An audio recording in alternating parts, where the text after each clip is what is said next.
አሰላሙ አለይኩም ወራህመቱላሂ ወበረካቱሁ። ሰላም ጤና ይስጥልኝ። ውድና የተከበራችሁ የቻናሌ ቤተሰቦች እንዲሁም ለመጀመሪያ ጊዜ ወደዚህ ቻናል የመጣችሁ እንኳን ደህና መጣችሁ እያልኩኝ ዛሬ ደግሞ ቆንጆ የሆነ ፓስቴ ወይም ቆቆር ወይም ደግሞ እናንተ አካባቢ ምን እንደባል ደግሞ ኮሜንት ላይ ያሳውቁኝ ይዤላችሁ መጥቻለሁኝ። በጣም ደጅ ላይ እንደሚሸተው ከሽከሽ የሚል ቆንጆ የፓስቴ አሰራር ነው። ወደ ስራው እንግባ። ስራውን ስጀምር የተጠቀምኩት 4 የውሃ ብርጭቆ ፍርኖ ዱቄት ነው። ከዛ በመቀጠል 1 የሾርባ ማንኪያ እርሾ፣ 2 የሾርባ ማንኪያ ደግሞ ስኳር ጨምሬያለሁኝ።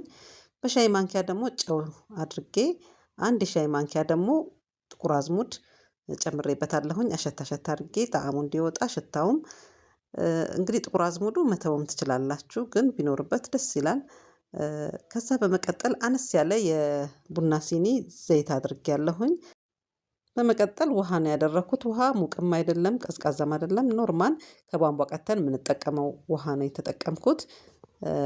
1 የውሃ ብርጭቆ አቅርቤ ትንሽ እያየሁ ነው የጨመርኩት። ሊጡ ደረቅ ማለት አለበት። ያው ፓስቲ አይደለም የምንሰራው፣ ስለዚህ ደረቅ ያለ ሊጥ መሆን አለበት። እያየን በደንብ እናሸዋለን። ውሃውም ወደ ውስጥ ገብቶ ከሊጡ ጋር ሲዋሃድ በደንብ ደረቅ ያለ ሊጥ ይመጣልናል።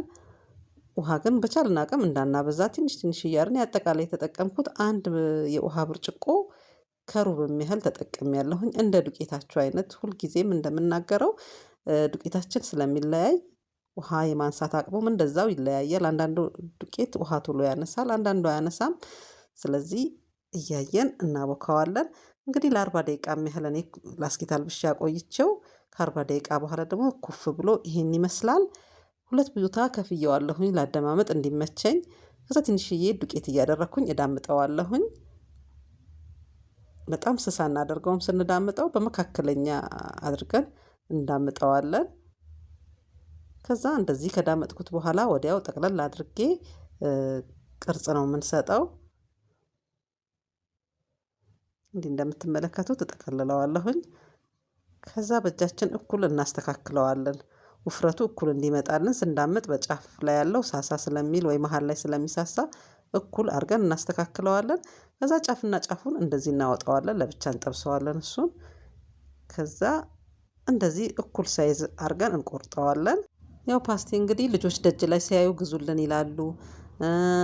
እንዲሁም አንዳንዴ ደግሞ ለእኛም ያምረናል። ደጅ ላይ ስናየው ተጠብሶ ስናየው ደስ የሚል ከለርም አጠባበስም እንደገና ክፍትፍት ያለ የሆነ ስለሆነ ያምራል ስናየው። ቤት ውስጥ ደግሞ እንደዚህ በጽዳትና በጥራት ለልጆቻችንም ለእኛም ብንሰራ አሪፍ ነው። በዚህ መልኩ እንግዲህ እንከፋፍለዋለን። እንዲህ ካስተካከልነው ቅርጽ ከሰጠነው በኋላ አናቆየውም፣ ወዲያው ነው መጥበስ የምንጀምረው።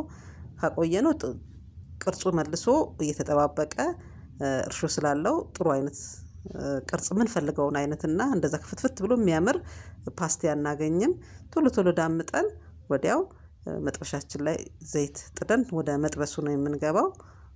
ኩፍ ማለት የለበትም። እንዲህ ካስተካከልን በኋላ እኔ እንግዲህ በተመሳሳይ ሁሉንም በዚህ መልኩም መጀመሪያም ባሳየኋችሁ መልኩም በሁለቱም መልኩ አዘጋጅቼ ዘይቴን ጥጃለሁኝ። ወዲያው እንደዚሁ መጥበስ ጀምሬያለሁኝ። ዘይቱ በጣም መጋል የለበትም። ዘይቱ በጣም ከጋለ ከላይ ብቻ ነው ለብልቦ የሚያወጣልን። ስለዚህ ዘይቱ ሞቅ ያለ ሲሆን ነው የምንከተው። ምን ጊዜ የሚጠበሱ ነገሮችን በተለይ እንደዚህ ፓስቲ፣ ብስኩት፣ ሳምቡሳ አይነቶችን በጋለ ዘይት ውስጥ መጨመር ላዩን ብቻ ነው ለብልቦ የሚያወጣልን። ስለዚህ መካከለኛ ላይ ሲሆን ነው የምንከተው። ፓስቲ ደግሞ በተለይ ወፈር ያለና ውስጡ ቶሎ እሳት ስለማይገባው ለብ ባለ ዘይት ላይ ጨምረን ቀስ እያለ ውስጥ ድረስ እንደዚህ ክፍትፍት እያለ ቀይ እስከሚሆን ድረስ እናበስለዋለን። እኔ እንግዲህ በዚህ መልኩ ጠብሼዋለሁኝ። ከለሩም ጣዕሙም በጣም ደጅ ላይ እንደምናየው ነው የመጣልኝ። ለዚህ ነው ላካፍላችሁ የወደድኩት። እንግዲህ ይሄኛውን የመጀመሪያውን ዙር ከጠበስኩት በኋላ ያው ዘይቱ ይግላል አይደለ? ለሁለተኛውን ደግሞ ለማዘጋጀት ዘይቱ ላይ ቀዝቃዛ ዘይት መጨመር አለብን። አለበለዚያ በጋለው ላይ አሁንም ሁለተኛው ላይ ስንጨምር እንደዚሁ ላዩን ብቻ ነው ለብልቦ የሚያወጣለን። ስለዚህ ዘይት እያደረግን 2-3 ዙር የምንጠብስ ከሆነ በዛ መልኩ ዘይቱን እያቀዘቀዝን ብንጠብሰው እንደዚህ ቆንጆ የተዋጣ ፓስቲ፣ ሌላ ነገሮችንም ስንጠብስ ቆንጆ ይሆንልናል። እኔ በጣም ቆንጆ ወጥቶልኛል። ብዙ ጊዜ ሰርቻለሁ ፓስቲ። የዛሬው ግን በጣም ልዩ ነው። ድርቅ ብሎ ልክ ደጅ ላይ ሻይ ቤት ላይ የምናየው አይነት ነው የሆነው። ሞክሩት፣ ትወዱታላችሁ። የዛሬ ስራ ይሄን ይመስላል ተመልካቾቼ። ስራዬን ከወደዳችሁት ላይክ፣ ሼር ማድረጋችሁን አትርሱ። እንዲሁም ኮሜንታችሁን አስቀምጡልኝ።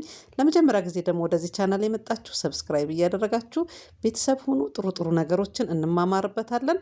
አብራችሁኝ ስለቆያችሁ ስለተከታተላችሁኝ ከልብ እያመሰገንኩኝ በቀጣይ ስራ እስክንገናኝ ድረስ ሰላም ሁኑልኝ።